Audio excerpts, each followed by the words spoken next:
New Age Tactical.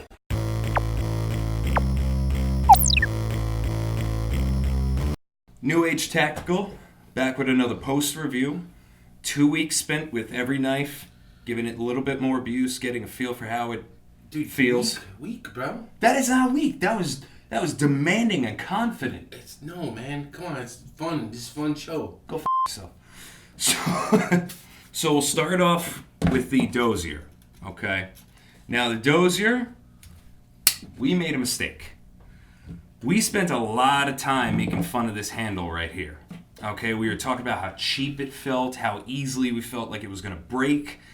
Turns out this is made of Zytel. Now, Zytel, trademarked, is made by DuPont. It's a high-strength, abrasion, and impact-resistant nylon. Still feels cheap, though. It does feel cheap, but we were busting its balls. But it's like carbon fiber. Like the first time someone felt carbon fiber, they were probably like, this is crap. But Agreed. It's strong. But I just wanted to call ourselves out. The other thing to note about this is the AUS-8 steel, which is actually the same steel that was used in the Ontario Rat. We are talking about a high-quality budget steel that's made in Japan, and it's known for its moderate hardness and edge retention. That's what I'm known for. My moderate hardness and edge retention. I hate you. Moving on.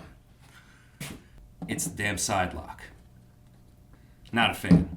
And that is truly where this knife loses out. I did like this knife. I mean, like we said, it feels cheap, like a dollar store gas station knife. Pretty sure those are the terms we used. But it stood up to everything. I mean, it had the little bend in it, but hey, that's no big deal. We didn't even open the second one. So, I mean, it still even made it through your day-to-day use, even after the bend. Still got a slight edge on it. Nothing that a quick swipe on a stone can't fix. Once you get used to it, it's a nice knife. I mean, the blades, I like the shiny blade almost. I think because every knife I buy black or tactical blades. The shiny knife kind of is a little different. We got the Mark 98. All right. Grandpa's old cough medicine.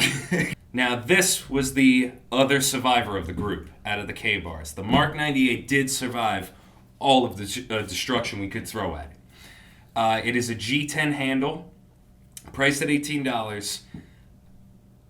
Ugly as shit in my opinion, but the old school shape of it, like just looking at the shape of this profile, this reminds me of like World War I bayonet style, like just with the finger lock, the straightness of the blade with just the slight, what would you call that? One downside I would say, the clip. It leaves a lot sticking out of the pocket. Thought that this was going to be a serious void in the blade. I thought that was going to make it break. It actually made it stronger. This one didn't even bend. Tiny bit. Like, if you really, really look at it closely. But these two knives, they kind of blew me away for under $20, man. They made it through all that crap. And then we come to the Ka-Bar Gila. This one broke, clearly. Obviously, we did not point this out in the previous video because we didn't pay attention. We were a little bit tipsy at that time.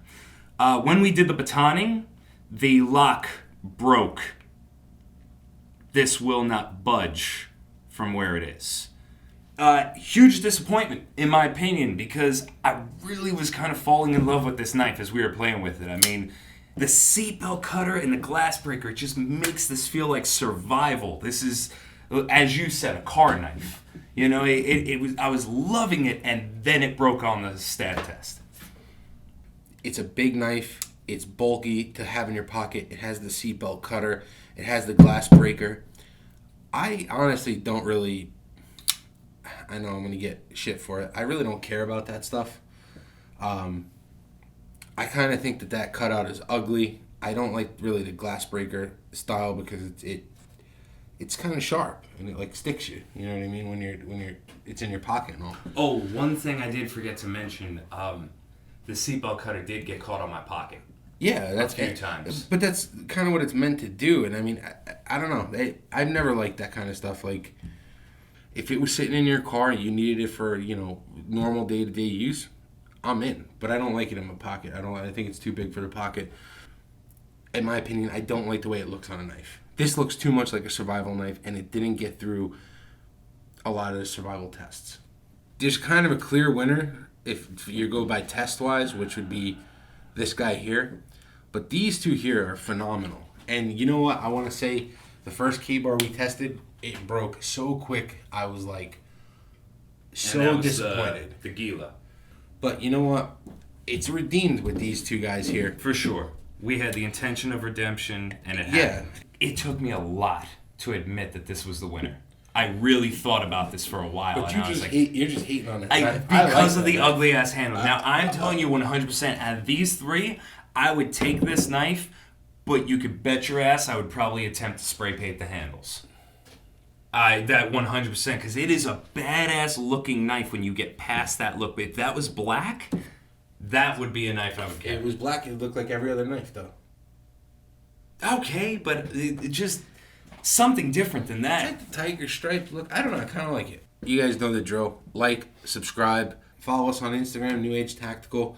Other than that, man, New Age Tactical. Over and out. Over and out.